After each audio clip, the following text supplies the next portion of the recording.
Imagine cutting your finger, twisting your ankle, or tearing a tendon.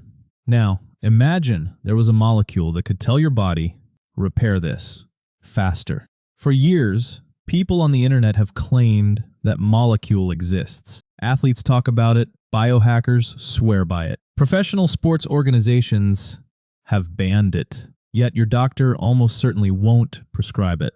Its name is BPC 157, and the science behind it is far stranger than the headlines. So, what exactly is BPC 157? Does it really help the body heal, or has the internet gotten ahead of the evidence? The story begins in the early 1980s. In a laboratory in Zagreb, Croatia, a researcher named Predrag Sikaric was studying something deeply unglamorous: stomach juice. He and his team believed the gut was hiding a natural protective protein, something that helped the body defend and repair itself. They called it body protection compound. Then they asked a simple question: what if just one small fragment of that protein carried the protective effect? So they isolated that fragment, just 15 amino acids long, and they gave it a name: BPC 157. Remember that name, Sikaric, because nearly everything you are about to hear traces back to him.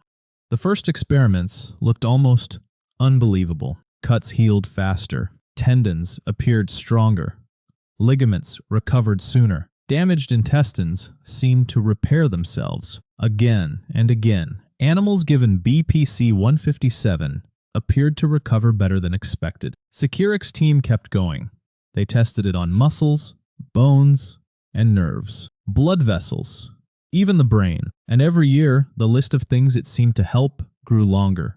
One reason scientists became so interested is that BPC 157 doesn't seem to target just one tissue. Instead, it appears to influence several systems involved in healing. Researchers believe it may encourage new blood vessel growth, reduce inflammation, protect cells from damage, and help organize collagen while tissue rebuilds. Think of it less like a construction worker and more like a project manager. It doesn't rebuild everything itself. It may simply help coordinate the workers already on the job.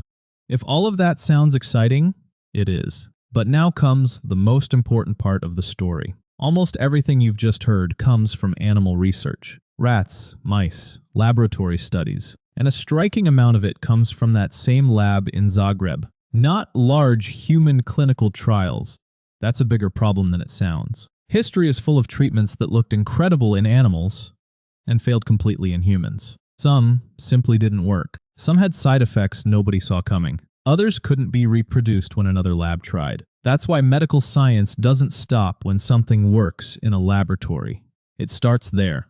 Today, thousands of people around the world are using BPC 157 anyway, mostly through research chemical suppliers, mostly without medical supervision, mostly based on testimonials. And while many people report remarkable recoveries, stories are not scientific evidence. Human biology is complicated. People heal on their own.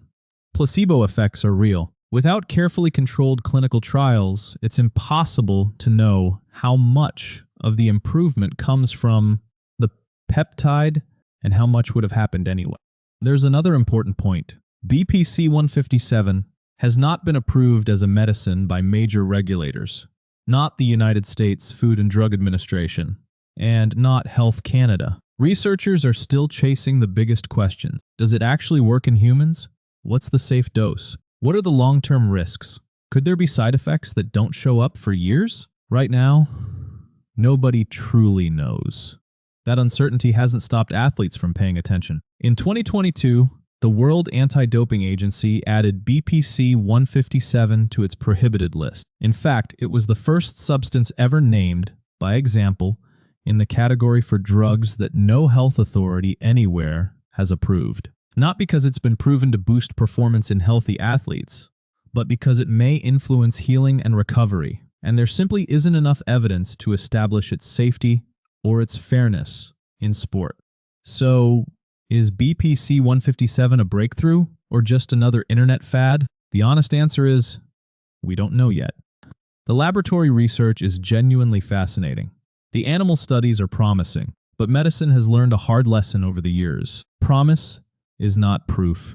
So the next time someone tells you BPC 157 is a miracle, or insists it's completely useless, remember this: science rarely speaks in absolutes. Right now, BPC 157 sits in one of the most interesting places in all of medicine, between curiosity and certainty, between possibility and proof. And that molecule you imagined at the very beginning, the one that whispers, repair this faster, science hasn't decided yet whether it's real or just a very convincing story. Because underneath all of this sits a deeper question. If your body already knows how to heal itself, what decides how fast? That's the story we'll open up next.